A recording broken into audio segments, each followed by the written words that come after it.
pilot refused to fly with a black man in first class. He grounded the airline for a federal racism investigation. A shocking incident on a sunlit runway would change countless lives forever.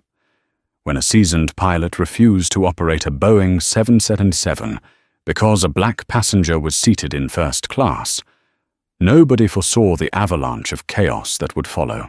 In a matter of hours, what started as a single act of blatant discrimination spiraled into a media firestorm, a legal showdown, and a searing crisis for one of America's major airlines. But beneath the headlines lay an even deeper tale about shattered assumptions, unexpected alliances, and a battle for justice that reached the highest corridors of federal power. As morning light broke over Hartsfield-Jackson Atlanta International Airport, rays of sunshine gleamed through the terminal windows, illuminating the hustle and bustle of travelers moving at a frenetic pace.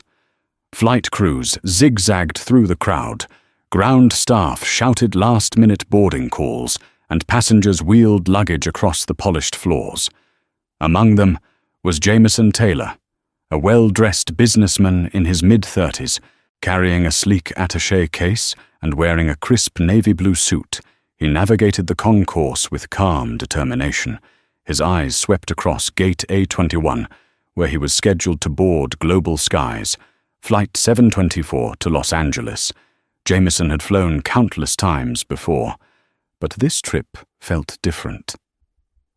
Days earlier, he had closed the biggest deal of his career, a partnership between his tech startup and a major software conglomerate. As a reward for his grueling months of negotiation, his company had sprung for a first-class ticket on Global Skies. It was a small indulgence, yet one he fully appreciated.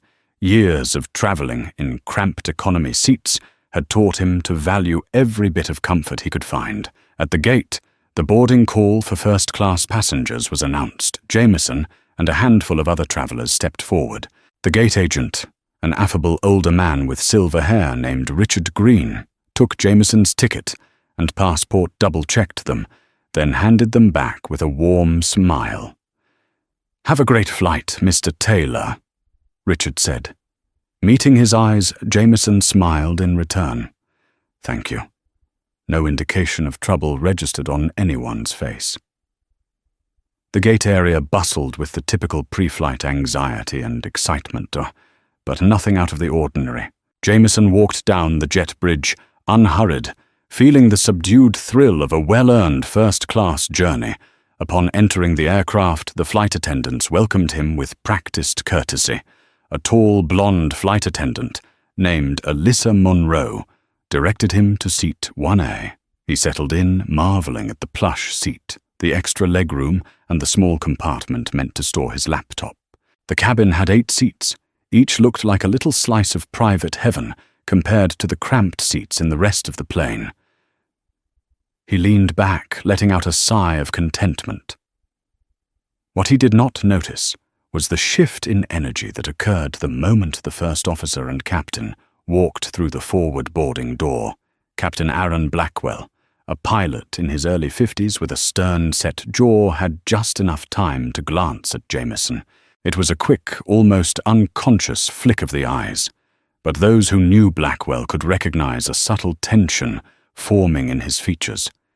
It was the expression of a man who had just spotted something he didn't like, but wasn't sure how to address Jamison, busy taking a picture of his seat to send to his mother.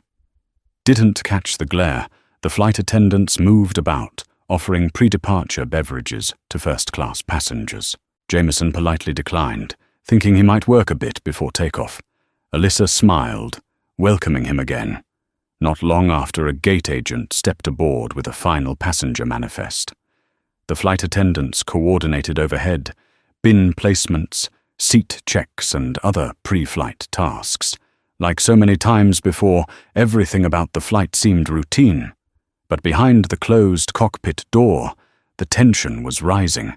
Captain Blackwell was fuming. He stared at the list of passengers.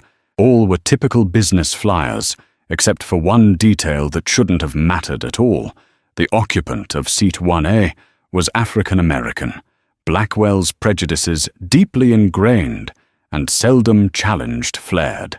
In a low tone, he muttered to his first officer, Jacob Alvarez.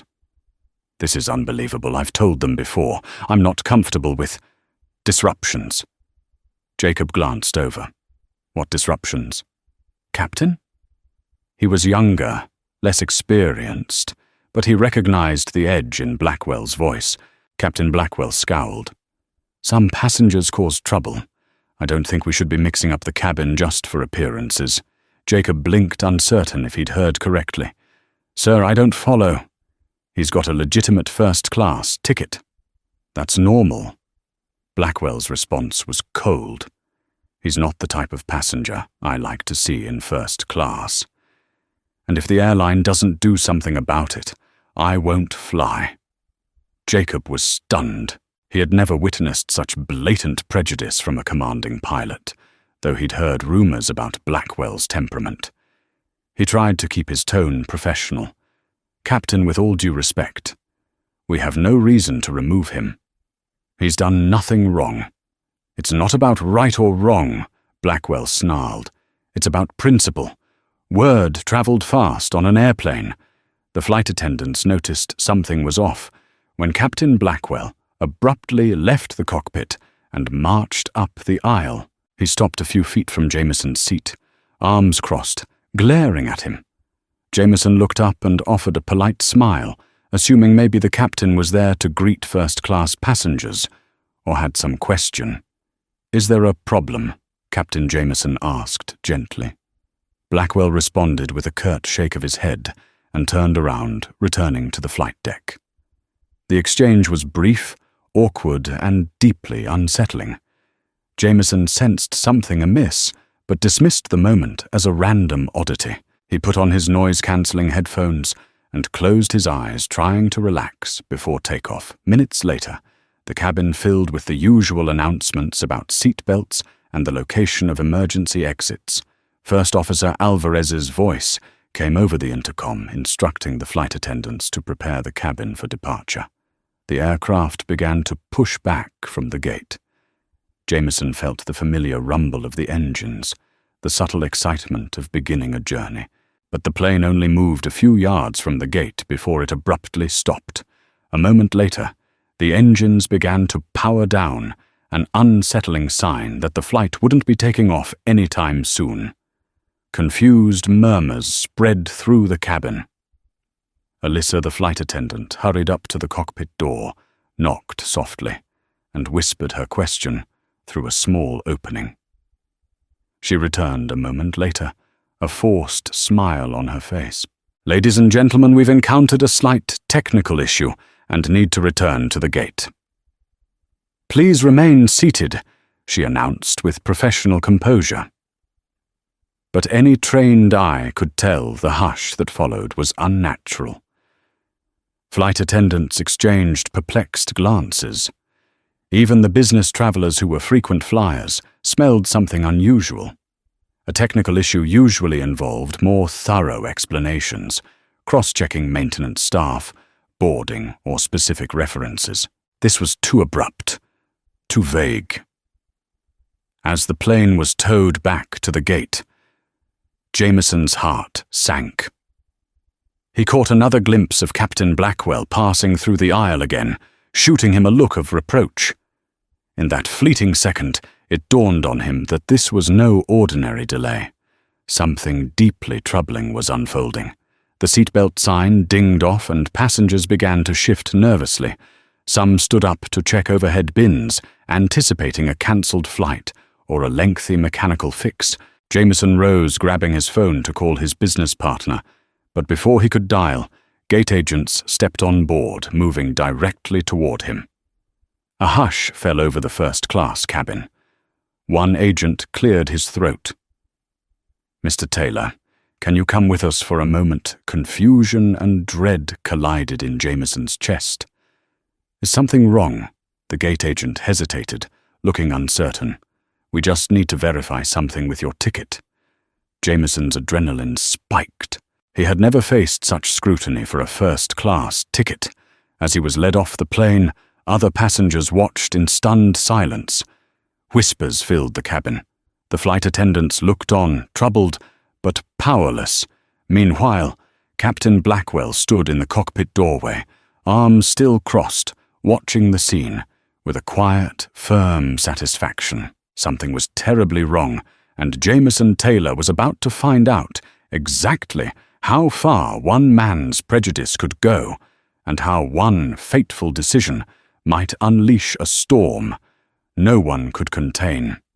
Inside the jet bridge, Jamison found himself surrounded by 2 gate agents and an operations supervisor. They were clearly uncomfortable, as if they'd been thrust into a situation they didn't know how to handle. The supervisor, a woman named Donna Malone, attempted to sound authoritative. "Mr. Taylor, we apologize for the inconvenience." Donna began glancing at her clipboard. "We just need to confirm a few details about your reservation. May I see your boarding pass again? And your ID?" Jamison complied, handing over his documents. "Is there a problem? I've flown multiple times with Global Skies, and I've never been pulled from a flight like this." "Your ticket checks out," Donna said, after a moment, looking more perplexed by the second. "We're not entirely sure why Captain Blackwell insisted on this." Captain Blackwell Jamison, repeated tension knotting in his stomach. "He specifically requested that I be removed from the plane." She shifted uncomfortably. The captain cited a concern, "But we're not at liberty to discuss it until we investigate. We might move you to another flight or reseat you if you'd like to remain on flight 724. Jamison's eyes widened. "Wait, so the only reason I'm being questioned is that the captain has a concern about me? Have I done anything wrong?" Donna looked down at the floor. "No, sir. As far as we can tell, you haven't." Outside, more passengers were beginning to disembark. The technical issue story wasn't holding up. People were told to wait in the boarding area, leading to confusion and frustration. In the commotion, Jamison overheard bits of conversation from other passengers. "This is ridiculous," a man said, checking his watch. "I have a meeting in LA this afternoon. I don't see any maintenance crew. What's the real hold-up?" asked another. Jamison's mind spun. Should he confront the captain directly? Should he demand an explanation or call for a manager? His breath quickened. The humiliating possibility that this was about race seeped into his thoughts. A member of the airline's ground security staff showed up, a tall woman named Karen Lancaster, with a gentle but firm demeanor. She tried to calm things down, gesturing for Jamison to follow her. "Let's step into this office." "Mr. Taylor," she said softly, ushering him into a cramped side room adjacent to the gate. Inside there was a table, a few chairs, and a wall plastered with various airline protocols. "I'm sorry about all of this," she continued. "We're just trying to figure out what's happening." Jamison took a seat. "That makes 2 of us." Karen sighed, pulling up a seat across from him. "From what I've been told, the captain is refusing to fly the plane unless you're reseated or removed from the flight entirely." The weight of her words hung in the air. It was baffling. "This is absolutely insane," Jamison said, voice quivering with anger. "I paid for my seat. I've done nothing wrong. How can he refuse to fly just because I'm sitting in first class?" Karen hesitated. He cited passenger behavior concerns, but we've got no evidence of any incident. None of the flight attendants reported a problem. Jamison's face flushed with heat. "This is unacceptable. Can I speak to someone higher up? A manager? Someone from corporate?" Donna Malone stepped into the small office. Her voice hushed. "Our station manager is tied up with another issue right now, but we're trying to get him here. ASAP. In the meantime, we'd like to offer you a seat in business class on another flight, or at least move you to another part of the cabin on this flight. Every muscle in Jamison's body tensed. He thought of the conference he needed to attend in Los Angeles, of the business partners waiting for him, of the humiliating spectacle unfolding. "This is discrimination," he said, quietly, measuring his words. "I'm not giving up my seat." Donna exchanged a glance with Karen. They both looked upset, though not necessarily at Jamison.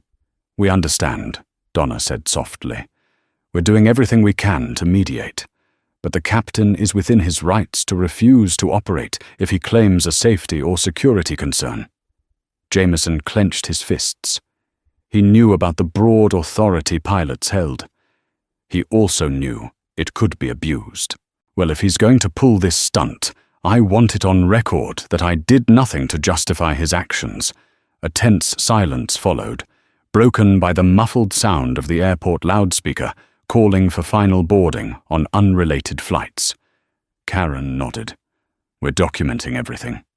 Mr. Taylor, a swirl of frustration and anxiety, engulfed him. For years he had worked tirelessly to prove himself in corporate settings, always mindful of the extra hurdles he faced as a black man. He'd navigated microaggressions, stereotypes, and overlooked promotions, but he never anticipated being kicked off an airplane simply because he dared to sit in first class. Outside the office door, the corridor buzzed with activity. More passengers from Flight 724 were lining up at the gate podium demanding answers. Donna excused herself to address the crowd. She explained the flight was delayed due to operational difficulties. The announcement satisfied few tensions were rising. Meanwhile, Captain Blackwell remained in the cockpit, his stance unchanged. Flight attendants were in a quandary, forced to relay messages that made little sense. The rumor mill churned among the passengers. Some believed there was a mechanical failure. Others guessed a security threat. Whispers began to circulate that something more sinister was afoot. Finally, Jerome Hightower, the station manager, arrived, a broad-shouldered man with a disarming smile. He stepped into the office. "Mr. Taylor," he said, extending a hand. "I'm Jerome, station manager here. I apologize for this chaos." Jamison took his hand with a firm grip. "I'd appreciate an explanation. This is humiliating." Jerome nodded, pulling up a chair. "We're dealing with a very unusual situation. The captain has authority over the flight, but I can override him if I find his claims unfounded. I'm here to gather the facts."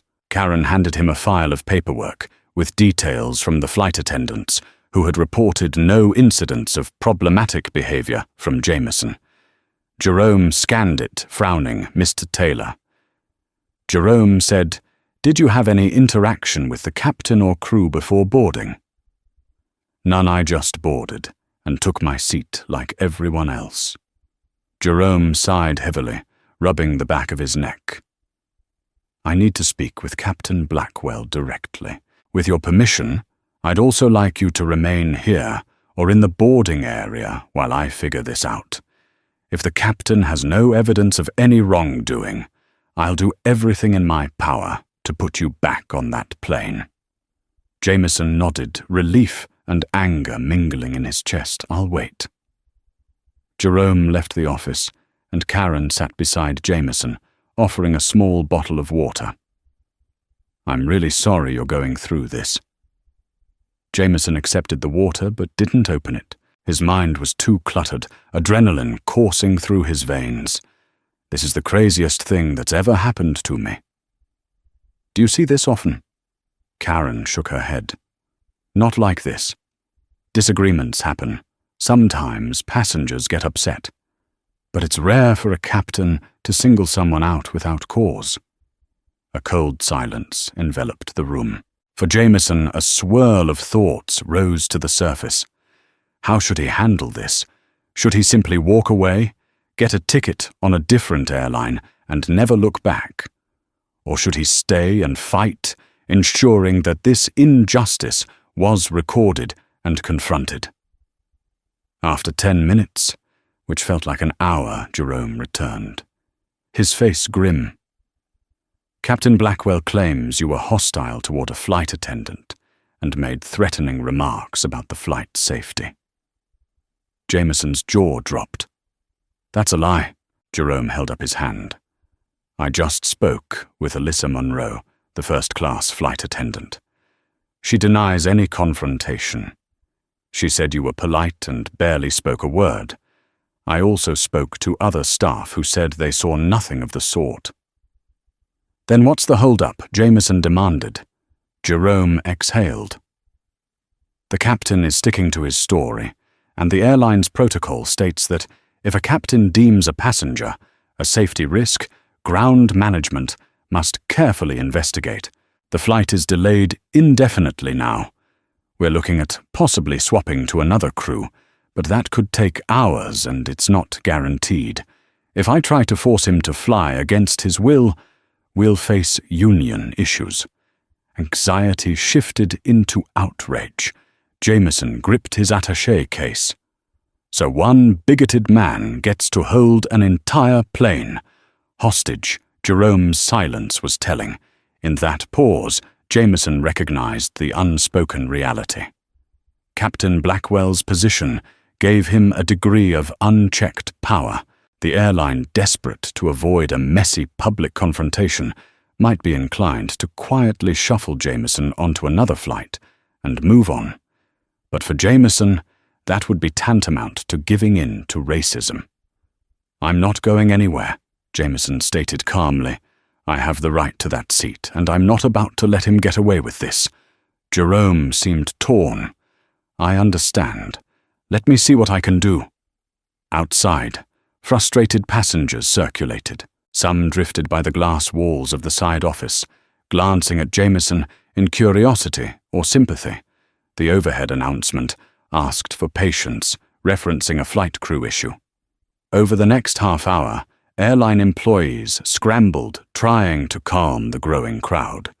A rumor reached Jamison's ears that the pilot was refusing to depart because someone suspicious was in first class. The rumor carried a palpable sense of racial bias. The turning point came when a local news crew, tipped off by an airport employee or perhaps a passenger, arrived at the gate cameras rolling. They approached random travelers trying to piece together the drama. Within moments, Jamison saw the camera light flick on outside the glass office. The reporter, a woman named Kayla Barnes from Channel 7, peered inside, raising an eyebrow at the sight of Jamison. Instinctively, Jamison felt a pang of hesitation. Did he really want to go public?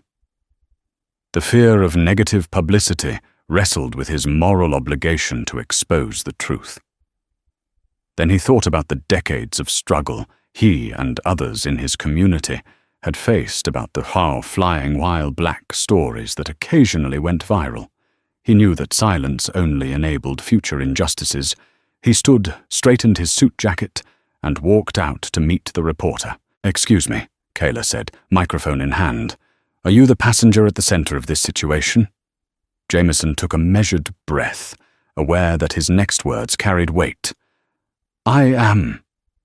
Kayla nodded. "Can you tell us what's happening?" Jamison looked directly into the camera.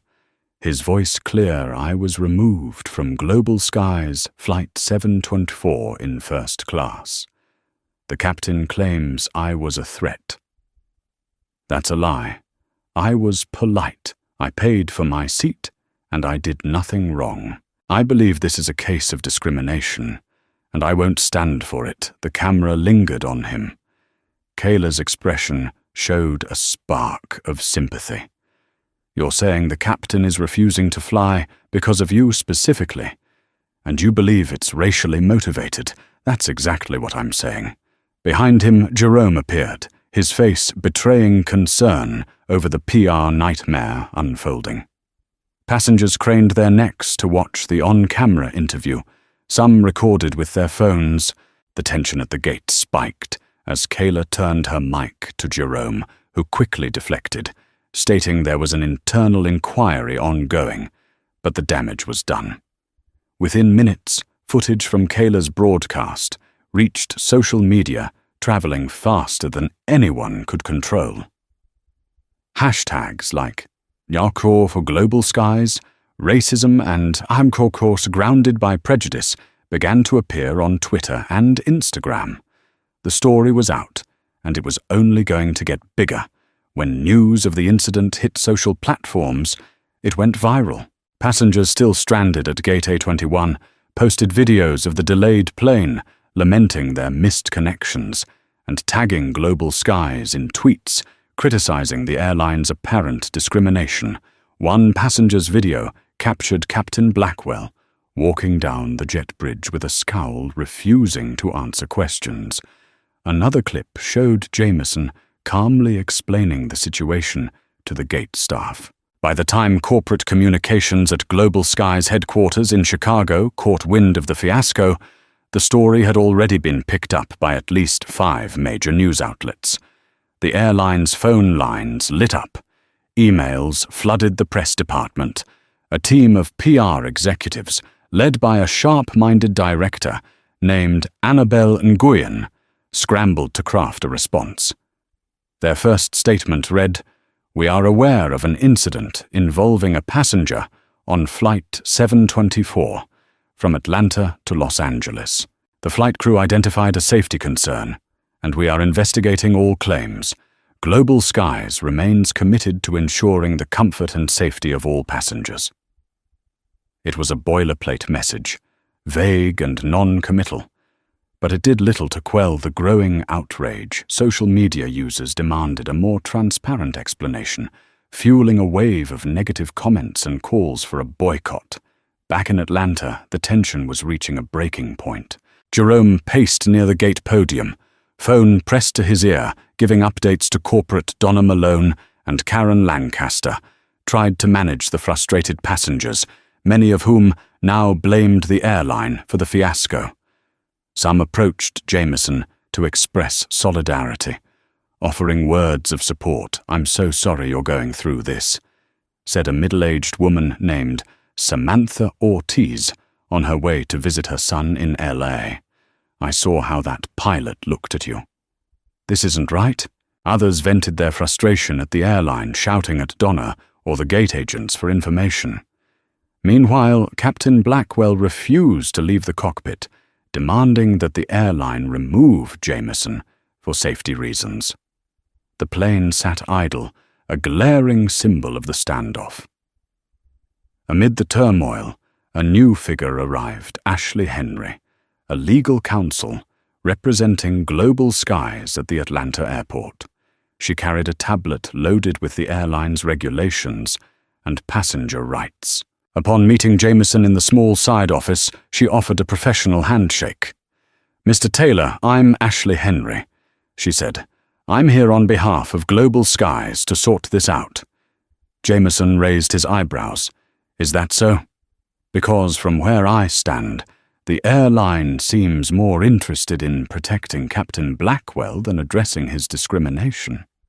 Ashley cleared her throat. "I understand your frustration. We're taking the allegations seriously, but we need to be thorough. We're prepared to rebook you immediately in first class on another flight. No extra cost, plus a travel voucher for your trouble." Jamison's face tightened.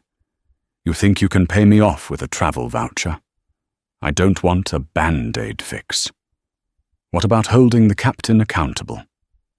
Ashley's gaze flickered with a hint of unease.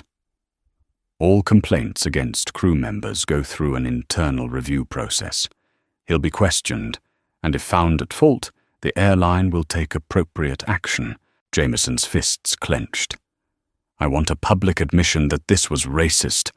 I want an apology, and I want to make sure no one else experiences what I'm going through right now." Ashley pressed her lips together.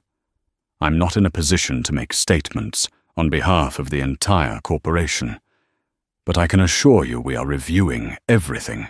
He gave a bitter laugh. Meanwhile, My time and dignity are being stomped on. Ashley glanced at her watch. Another Global Skies flight to Los Angeles leaves in less than an hour from Concourse B. I can personally escort you and guarantee you'll receive first-class service. Jamison stared back, unwavering. My meeting in LA is later today, so I still have time, but this isn't just about making it on time anymore, if I step away quietly. Now the pilot wins. He'll do this again to someone else. Ashley placed her tablet on the table, trying a more conciliatory tone. I understand the principle, but from a practical standpoint, the pilot has the FAA-backed authority to remove anyone he deems a security risk. Jamison shook his head, and that's exactly why we can't let him hide behind that authority. He's using it to justify racism. Just then there was a soft knock at the door. A local representative from the Federal Aviation Administration, FAA Inspector Mark Bloom, poked his head in. He wore a regulation uniform and carried a small notepad. Am I interrupting? Ashley turned. Inspector, I'm Ashley Henry, legal counsel for Global Skies. I'm speaking with Mr. Taylor right now. Bloom stepped inside. I'm here to understand what's going on. We received multiple calls from the airline and from individuals claiming a pilot is refusing to fly due to alleged racial bias. The FAA is mandated to investigate any claim that might affect aviation safety, including abuses of pilot authority. A jolt of cautious optimism rose in Jamison. If the FAA was involved, maybe there would be real oversight. Ashley tried to retain composure. We appreciate your prompt response, Inspector. We're handling the internal aspects, but your insight is welcome. Mark Bloom focused on Jamison. Taylor, could you explain in your own words what occurred? Jamison recounted every detail, boarding, the uncomfortable stare, being escorted off the plane, the pilot's false accusations, and the airline's attempts to shuffle him onto another flight. Bloom took notes diligently, occasionally nodding. When Jamison finished, Inspector Bloom sighed. I'd like to speak with the captain as well. If a pilot is refusing to operate a flight based on nothing more than personal prejudice, that's a serious matter.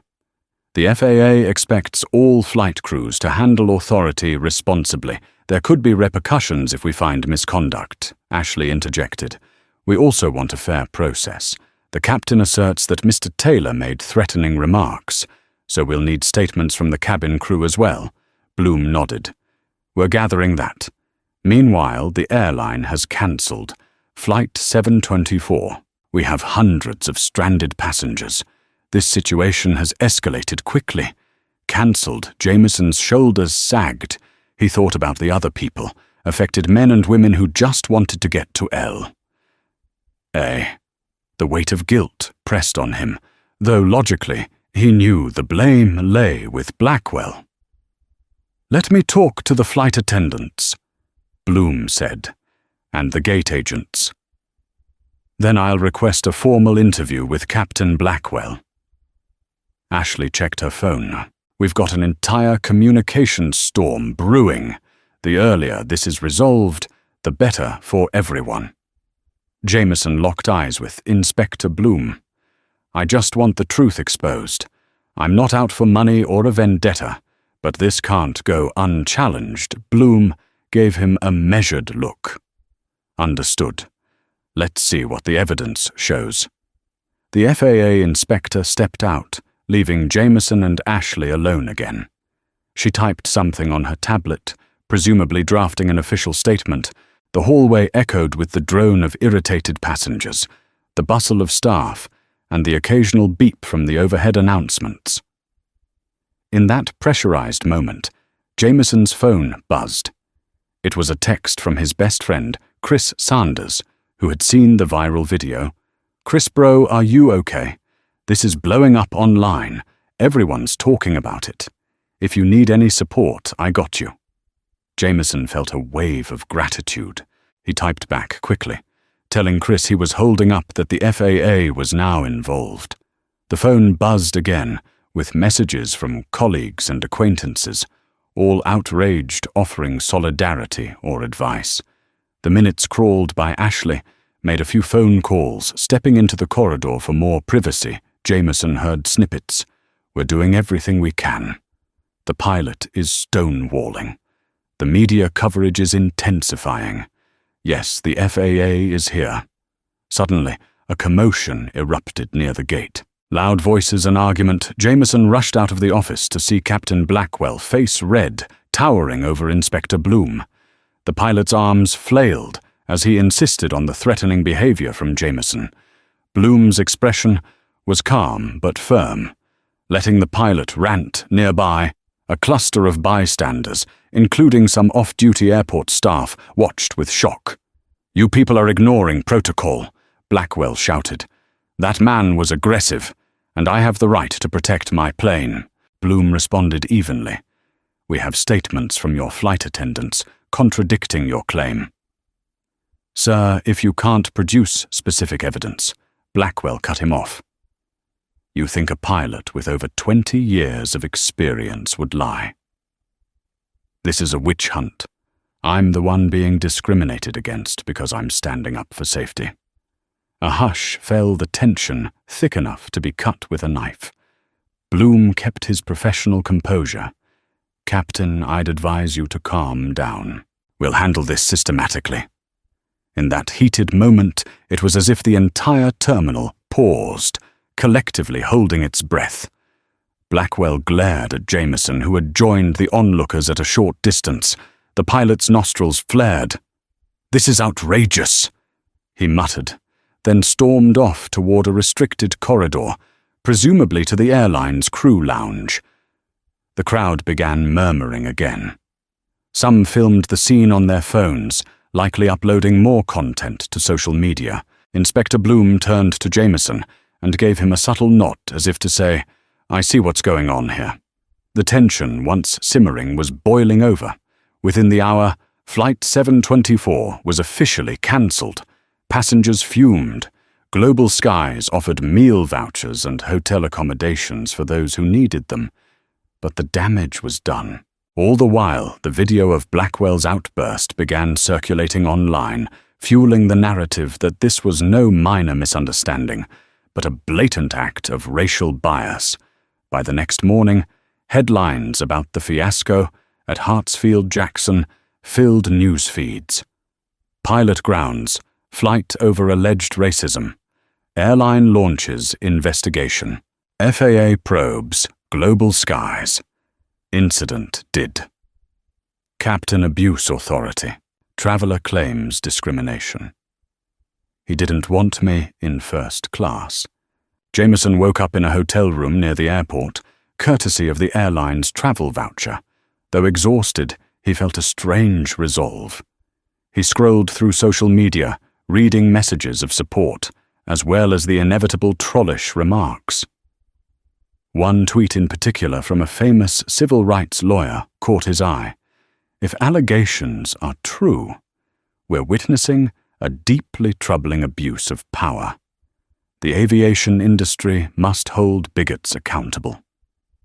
Outside the world roiled with debate. Some insisted Jamison must have done something suspicious for a pilot to react that way. Others recognized the centuries-old pattern of racial profiling, pointing out how frequently black travelers had faced wrongful suspicion in public spaces. At 8 a.m., Jamison's phone rang. It was Michelle Dawson, an attorney who specialized in civil rights litigation. She introduced herself, stating she had seen the news and wanted to discuss possible legal remedies if Jamison was interested. "Taylor, your story resonates with many people." Michelle said, "If you decide to file a discrimination lawsuit, you could hold the airline accountable and push for systemic changes." Jamison hesitated. Lawsuits were messy, time-consuming, and emotionally draining. But he'd also realized this went far beyond just him. If no one stood up, Nothing would change. I'd like to hear more. I won't decide right away. But I'm open to discussing it. Let's meet, Michelle suggested, perhaps at a cafe near the airport. Sure, Jamison agreed. Less than an hour later, they sat across from each other at a small table in a bustling cafe. Michelle, a poised woman in her 40s, had a commanding presence. She laid out the legal landscape in simple terms. You could pursue multiple avenues, she explained. One is to file a complaint with the U.S. Department of Transportation's Aviation Consumer Protection Division. They oversee racial discrimination cases in the airline industry. Another is a civil lawsuit in federal court, given this might violate Title II of the Civil Rights Act or other federal statutes related to public accommodations. Jamison sipped his coffee, a swirl of apprehension in his gut. Would that be a drawn-out process? It can be, Michelle admitted, but it often leads to settlements. Also, the publicity may incentivize the airline to address the root issue. The FAA probe might support your case if they find the captain acted improperly. Jamison thought about his startup, the time he'd need to invest the potential media circus. What do you recommend? Michelle paused. I recommend we at least file the initial complaint with DOT. It's a formal process, and if nothing else, it puts pressure on the airline to respond transparently. He nodded, mind made up. Let's do it. With that decision, the next steps fell into place. Michelle guided Jamison through drafting a statement, recounting the events, attaching witness accounts and links to social media evidence. Together they emailed it to the Department of Transportation. Within minutes, they received an automated response confirming receipt. That afternoon, Jamison found himself returning to the airport. Inspector Bloom from the FAA had asked if he could provide a recorded statement. Jamison wanted to comply, hoping it would strengthen the case. Meeting in a small conference room near the airline offices, he sat across from Bloom, who had a tape recorder on the table. Mr. Taylor, I appreciate your cooperation, Bloom said. We're trying to ascertain if Captain Blackwell violated FAA regulations, or if he used his authority in a manner that's inconsistent with our guidelines. This is a formal interview, so please just speak clearly. Jamison recounted the incident again, step by step, from entering the plane to being escorted off. Bloom asked, clarifying questions about the captain's demeanor, any direct quotes, and the timeline of events. Finally, Bloom clicked off the recorder. Thank you, this helps us. We've already obtained statements from the flight attendants, gate agents, and some passengers, and Jamison asked quietly, what did they say? Bloom tapped his notepad. The flight attendants unanimously contradict the captain's claim of threatening behavior. Some passengers saw the captain glaring at you, and none witnessed you causing a disturbance. The pilot stands alone in his version of events. Jamison exhaled. So he lied. Bloom shrugged diplomatically. We're still investigating, but it looks that way. The FAA can issue sanctions if we find a pilot's conduct jeopardized safety or was unprofessional to a degree that violates federal guidelines. For the first time since the ordeal began, Jamison felt a ripple of relief. Thank you for being thorough. Bloom nodded.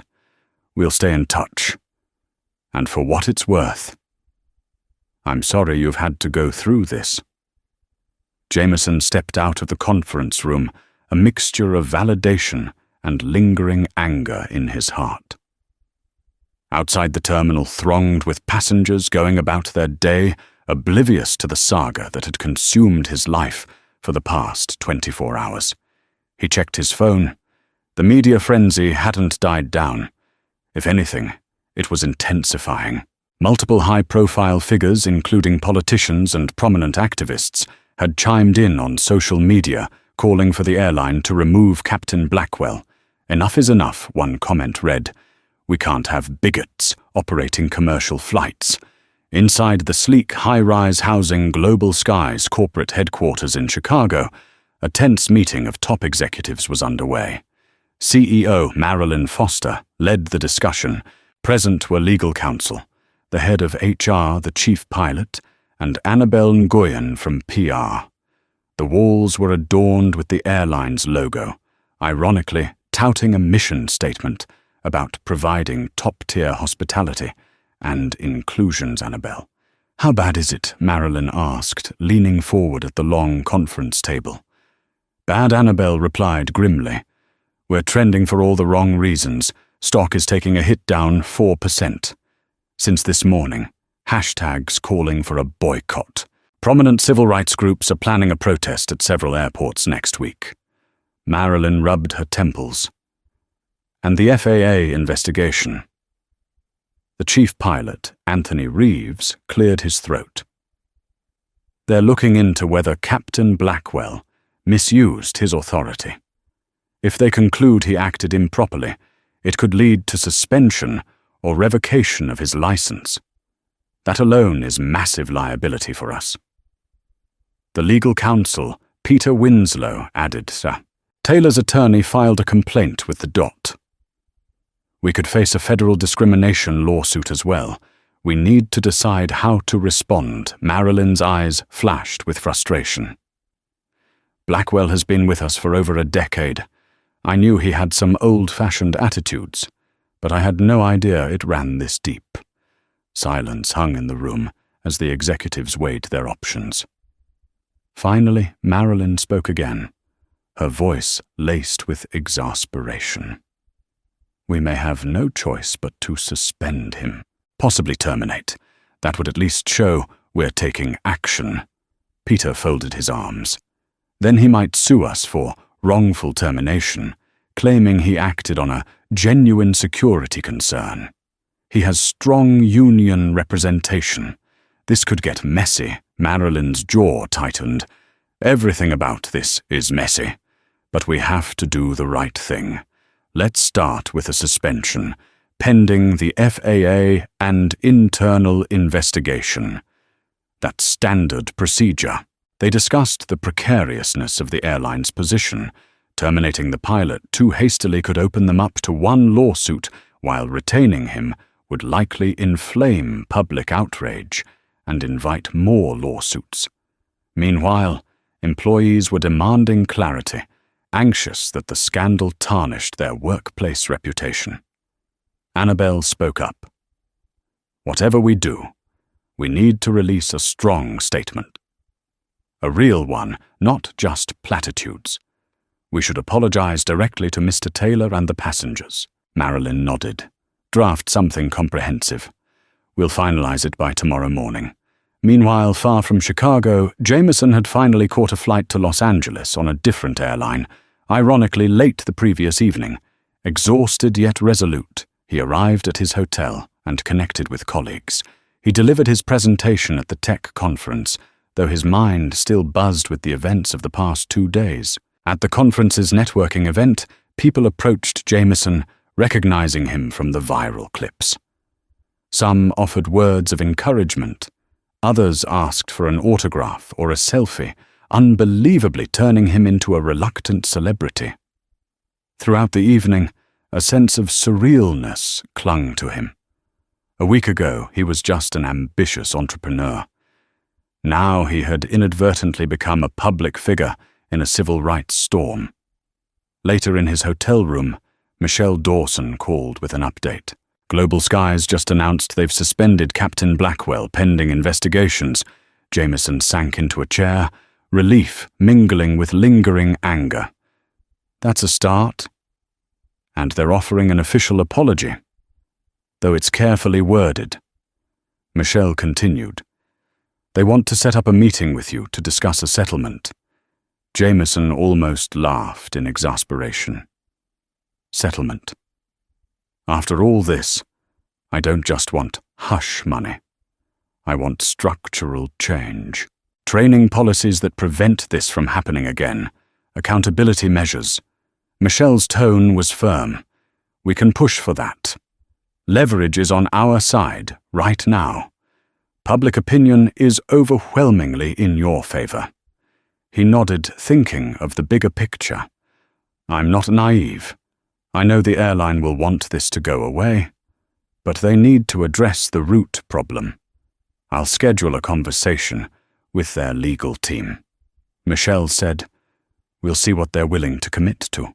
After hanging up, Jamison stared at the city lights outside his window. The pilot was suspended, but that didn't erase the humiliation he'd felt, nor the frustration of knowing how many others might face similar treatment if no one spoke up. He resolved to keep fighting, not just for himself, but for anyone who might be the next target of prejudice. 2 weeks passed, filled with negotiations, media interviews, and continued public pressure on global skies. The FAA's preliminary findings indicated Captain Blackwell had no credible grounds for deeming Jamison a threat.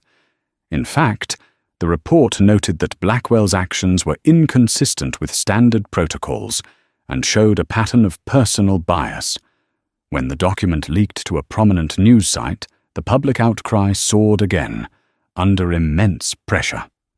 Global Skies terminated Blackwell's employment, citing a violation of company policy and code of conduct.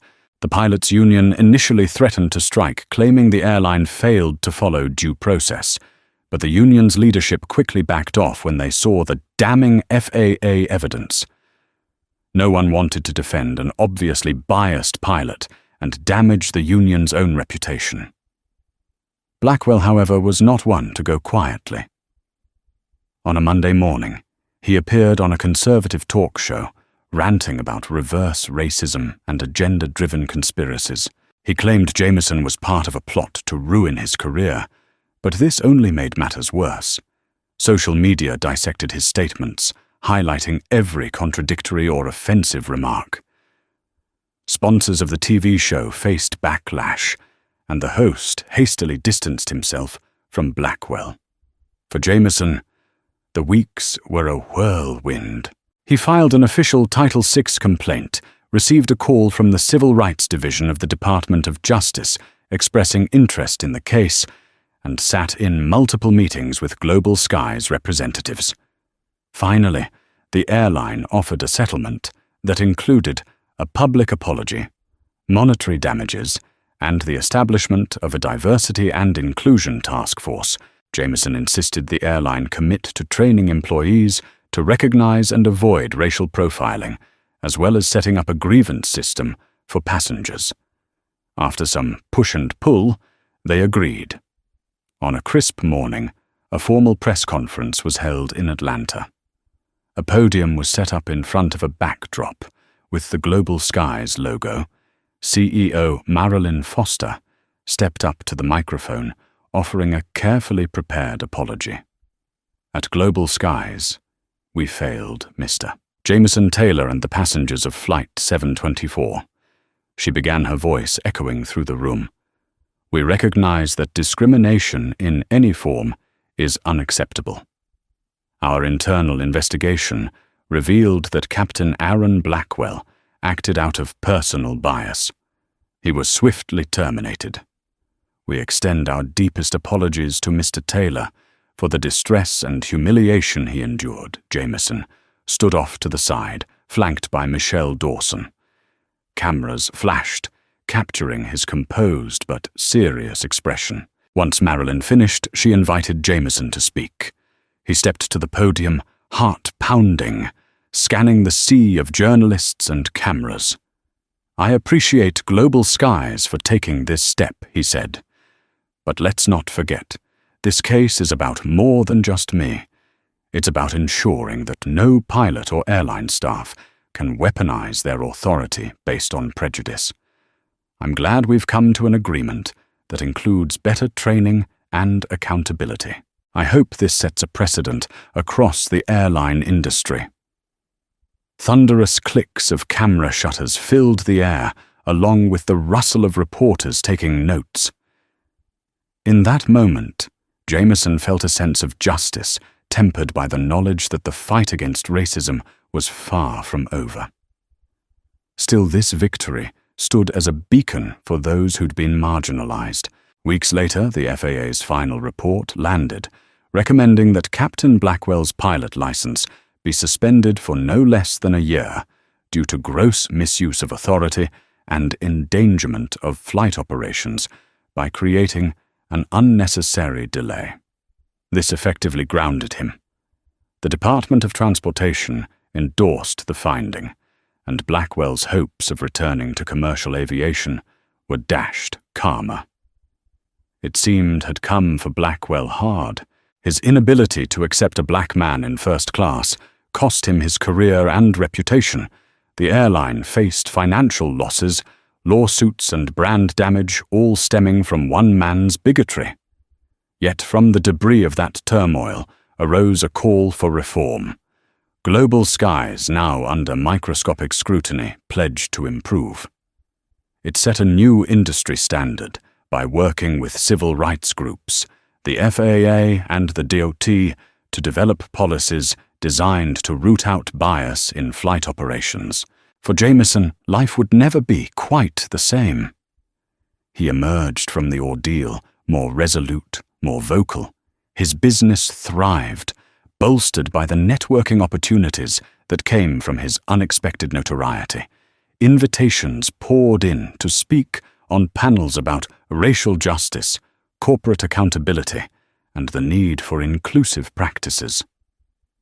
Despite the personal cost, he discovered a new sense of purpose.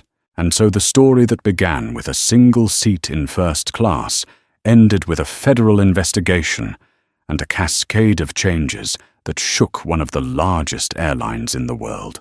It was a dramatic, twist-filled chapter in the ongoing battle against prejudice, a vivid reminder that sometimes the stubborn will of one determined individual could spark a nationwide reckoning. From an ordinary boarding call to a historic showdown, Jamison Taylor's story captured the world's attention, and for good reason. In standing up against a pilot who wielded bigotry like a weapon, he helped trigger investigations by the FAA, the Department of Transportation, and ultimately forced an entire airline to confront its own systemic flaws. The price he paid, both emotionally and professionally, was steep, yet his courage delivered lasting results. A discriminatory captain lost his license, while Global Skies pledged to overhaul training and accountability. If this tale moved you, if it sparked conversation or opened your eyes to the realities of bias, then please help it reach others. Like, share and subscribe to ensure more stories of justice and transformation. Find their voice. After all, real change begins when we refuse to let prejudice fly anywhere in any seat.